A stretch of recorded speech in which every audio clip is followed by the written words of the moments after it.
এটা তো specific notice দেওয়া হচ্ছে, যাদের হিয়ারিং প্রয়োজন তাদের কাছেই নোটিশ যাবে।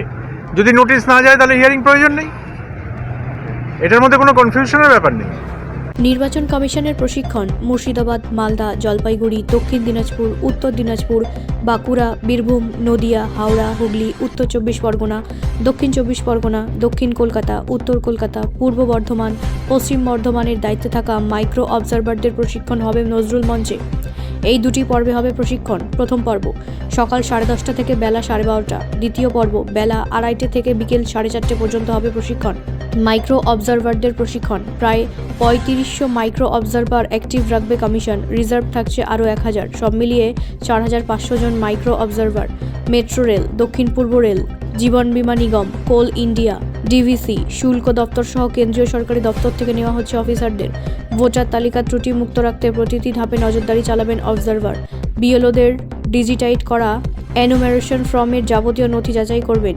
হিয়ারিং প্রক্রিয়ায় থাকতে হবে মাইক্রো অবজারভারদের। হিয়ারিং প্রক্রিয়া পর্যবেক্ষণ, নাম বাদ দেওয়া ফর্ম, নাম তালিকাভুক্ত করার ফর্ম, নাম সংশোধন করার ফর্মের নথি যাচাই করবেন। एक तो हम लोग खुद बाहर से आए हैं, अभी ड्यूटी कहाँ मिलेगा क्या मिलेगा कुछ पता नहीं। इंस्ट्रक्शन ये है कि काम करना है, शिद्दत से करना है। SIR पे जो भी गवर्नमेंट का इंस्ट्रक्शन है उसको फॉलोअप करना है। काम में कोताही नहीं करना है। जो जिम्मेवारी मिला है जिम्मेवारी पूरा करना है।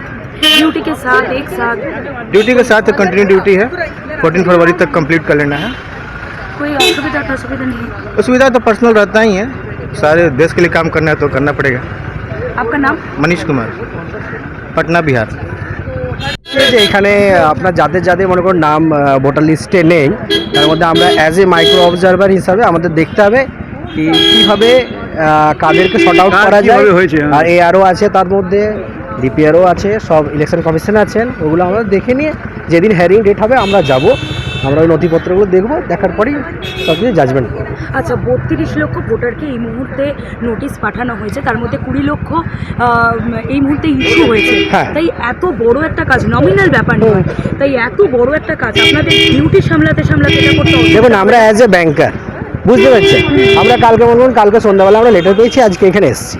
এবার কথা হচ্ছে এনারা এবার ইলেকশন কমিশনের আন্ডারে যখন আমরা চলে এসেছি, এবার আমাদেরকে যেভাবে ওনারা অ্যাজ এ ডাইরেকশন দেবেন আমরা সেভাবেই কাজ করব, আর সেই অনুসারে আজ ফলো আপ হবে। না, বিষয়টা হচ্ছে বিএলওরাও তো বিক্ষোভ করেছিলেন, তারা কাজের সঙ্গে সঙ্গে এটা করতে পারছেন না বলে, তাই আমরা তো করতে পারি না, আমরা এই জন্যই করতে পারি না। আমরা যখন আপনি অ্যাজ এ সেন্ট্রাল গভর্নমেন্ট বা PSUতে যখন আছেন, তো আপনাকে যখন করে দিয়েছে তখন আপনাকে তো আগে ওইটাকে দেখতে হবে, তারপরে আমরা দেখবো কি করা যায়।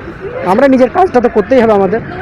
এখন কোথায় কি এখন কিছু দেয়নি, আমাদের কোনো কিছু নোটিফিকেশন দেয়নি। আমরা বলছি 26 তারিখে আপনারা জয়েন করবেন। আজকে আপনাদের আমাদের as a micro observer training হয়ে গেছে। কীরকম কি ট্রেনিং হলো? ট্রেনিং হলো মোটামুটি যাদের যে নামগুলো আছে আমাদের কি যদি কোনো ত্রুটি থাকে আমাদের ওখানে গিয়ে নিয়ে আমাদের শর্ট লিস্টেড পাবো, আর এনারা আমাদেরকে বাই ডাইরেকশন দেবেন, আর ডাইরেকশনের থ্রু আমরা কাজ করবো। ব্যুরো রিপোর্ট, রাষ্ট্রীয় প্রসার বাংলা।